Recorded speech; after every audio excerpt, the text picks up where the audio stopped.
உயிர்த்தெழுந்த ஆண்டவரை பின்பற்றும் சீடத்துவத்தில் என் உடன் நண்பர்களே, நாம் நம்மை அழுத்துகின்ற எல்லா பாரங்களையும் சுற்றி நிற்கின்ற பாவத்தையும் விட்டுவிட்டு அவரை பின்தொடர்வது எவ்வளவு மகிழ்ச்சி தருகிறது இல்லையா? எவ்வளவு மன நிறைவை கொடுக்கிறது இல்லையா? மீகாவின் புஸ்தகத்திலே 7ஆம் அதிகாரத்தில் 18 20 வரைக்கும் ஒரு நல்ல ஒரு பாடலை ஆண்டவர் நமக்கு ஞாபகப்படுத்துகிறார். நம்பிக்கையின் பாடல். மீதியானவர்களுடைய அக்கிரமங்களை பொறுத்து அவருடைய மீறுதல்களை மன்னிக்கிற தேவனுக்கு ஒப்பானவர் யார்? நிகரானவர் யார்? கிருபையிலே ஆண்டவர் மகிழ்ச்சி கொள்கிறார், விரும்புகிறார் என்கிறதுனால அவர் என்றைக்கும் கோபப்பட மாட்டார். அவர் கண்டிப்பாக நம் பேரில் இறங்குவார். நம்முடைய அக்கிரமங்களை எல்லாம் ஒரு முடிச்சு போல கட்டி பாவங்களை கடலின் ஆழத்தில் தூக்கி எறிவார். இது அருமையான ஒரு பாடல். நமக்கு ஒத்தாசை அளிக்கின்ற உன்னதமான ஒரு கன்மலை, வானத்தையும் பூமியையும் படைத்தவர், வரலாற்றின் ஆண்டவர், நம்முடைய வரலாற்றின் ஆண்டவர், நம் ஆண்டவர். மீகா தன்னுடைய குடும்பத்தோடு கூட நன்கு தேடி பார்க்கிறார். தன்னுடைய சமூகத்தில் நீதி இல்லை, ஊழல், ஆண்டவர் நியாயம் தீர்க்கின்ற நிகழ்வுகள் நடைபெற்று கொண்டிருக்கின்றன. அவர் கண்ணீர் வடிக்கின்றார், குடும்பம் கண்ணீர் வடிக்கின்றது. 128வது சங்கீதத்தில் சொல்லப்பட்டிருக்கிற அழகிய ஒரு தோட்டமாய் மலர்ந்து கனி கொடுக்கின்ற குடும்பம் எங்கே? சில நேரங்களில் நாம் ரொம்ப கோபப்படுகிறோம், சத்தமாக கோபப்படுறோம். ஆனால் கோபப்படுகிற நம்மோடு கூட இசைந்த மறு குரல்கள் நம்மை சாந்தமாய் பேசுவது மாதிரி சாந்தமாய் பேசி கோபத்தை தூண்டி எழுப்புகின்றன அல்லவா? நாம் ஐயோ ஒருவரை ஒருவர் புரிந்து கொள்ள முடியவில்லையே, இல்லை மன வருத்தங்கள் நிறைந்து நம்முடைய உள்ளமெல்லாம் ஏதோ உன்னதமான நமக்கு உயர்ந்த ஒரு கண்மலை போன்றிருக்கிற ஆண்டவரிடத்தில் நாம் நடந்து கொண்டிருந்தாலும் நம்முடைய பாரங்கள் ஒரு பையில் நிறைய கல்லுகளை தூக்கி போட்டு இந்த பாரத்தோடு பின்னால் போட்டு நடக்க முடியாமல் தவிக்கின்ற ஒரு வாழ்க்கையில் நம்ம இருக்கலாம்.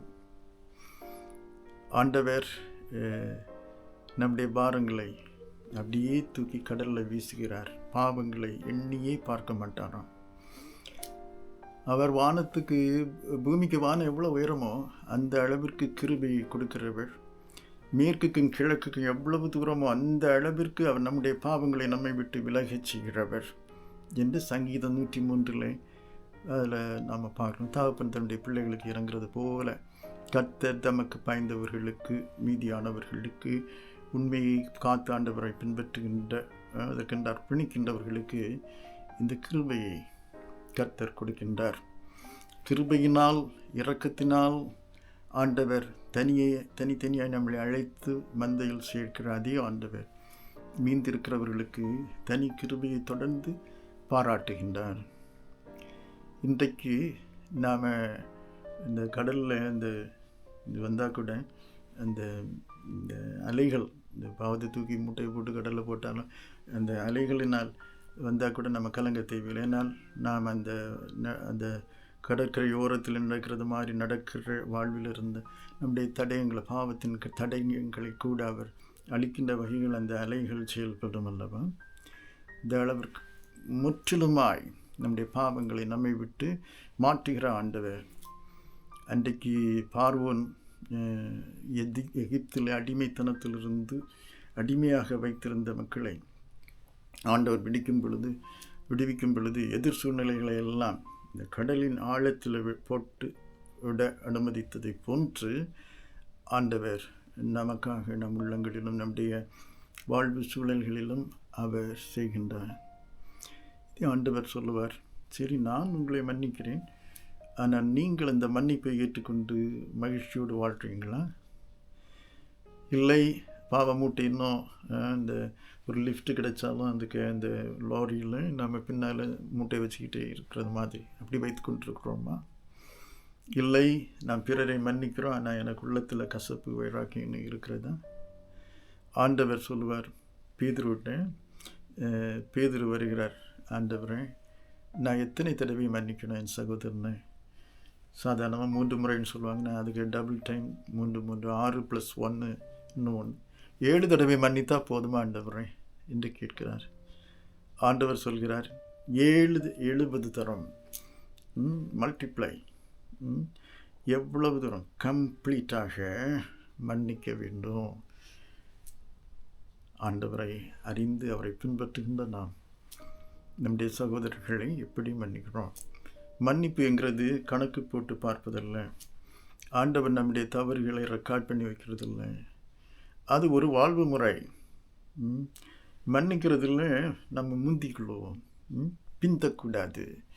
சாரி என்று ஒரு முறை நாம் சொல்லும் பொழுது தேவனுடைய ஆளுகையினுடைய கதவை நாம் திறக்கின்றோம். பிறருடைய உள்ளங்களின் கதவுகள் சமாதானத்திற்கென்று திறந்து கொடுக்கிறோம் இல்லையா? அப்படின்னா எனக்கு நீதி கிடைக்காது என்று நினைக்கிறோமா? நமக்கு இன்னமும் நம்மளை நீதிமானாய் ஆண்டவர் மாற்றுகிறார், விடுதலைகளுக்குள் இன்னமும் நடத்துகிறார். எப்படி? நம்முடைய உள்ளத்தில் இருக்கிற கசப்பு வைராக்கியம் எல்லாம் நாம் மன்னிக்கும் பொழுது நம்மளிருந்து அகலுகிறது அல்லவா? பேதுருவிடத்தில் ஆண்டவர் சொன்ன அந்த உவமை ஞாபகம் இருக்கு இல்லையா? ஒருவருக்கு நிறைய கடன் இருந்தது. கடனை அந்த கடன் கொடுத்தவர் மன்னிக்கிறார். மன்னிக்கும் பொழுது இவர் போய் கொஞ்சம் கடன் பட்டவரை பிடித்து சிறையில் போடுகிறார். அப்பொழுது அந்த முதலாவது மன்னித்தவர் இந்த மன்னிக்க முடியாதவரை சிறையில் போடுகிறார். மன்னிப்பில்லை என்றால், நான் மன்னிக்கலைன்னா, மன்னிப்பை பெற்றவர்கள் மன்னிக்கலைன்னா நாம் அடிமைத்தனத்தில் தான் வாழ்கிறோம் என்றவர் சுட்டி காட்டுகின்றார். நம்முடைய வாழ்வு எங்கே இருக்கிறது? இன்னமும் யாரை நாம் மன்னிக்க வேண்டியிருக்கிறது? அரசாங்கம் நம்முடைய கடன்களை மன்னிக்கலாம், இல்லைன்னா வங்கி நம்முடைய கடன்களை மன்னிக்கலாம். ஆனால் பக்கத்தில் நம்ம ஒருவருக்கு 2 கிலோ அரிசி தேவைப்படும் போது கொடுத்ததை நம்ம அதனால் கசப்பு வைராகம் திருப்பி தரலையேன்ட்டு அப்படி மன்னிக்காத பொழுது நம்முடைய இருதயம் சுருங்கி விடுகிறது. ஆண்டவருடைய மன்னிப்பிலே பங்கெடுக்கும் போது தெய்வ ஆளுகையை கட்டி எழுப்புகிற பில்டிங் பிளாக்ஸாக ஆண்டவர் நம்மை மாற்றுகிறார் அல்லவா?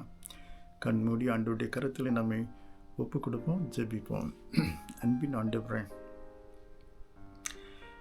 மன்னித்தவரை எங்களுடைய பாவங்களை அந்த கல்வாரி மலையிலே நாங்கள் நோக்கி பார்த்து பிழைக்கும் வகையில் கல்வாரி மலையில் அதனுடைய கடனை முற்றிலுமாய் எடுத்து தூரத்தினுடைய பாவங்களுடைய கட்டுகளை எல்லாம் சமுத்திரத்தின் ஆழத்தில் போட்டு எங்களை மன்னித்தவரே, புது வாழ்வை முழுமையாக எங்களுக்கு கொடுக்கின்ற ஆண்டவரே, நாங்கள் உமக்கு நன்றி சொல்கிறோம்.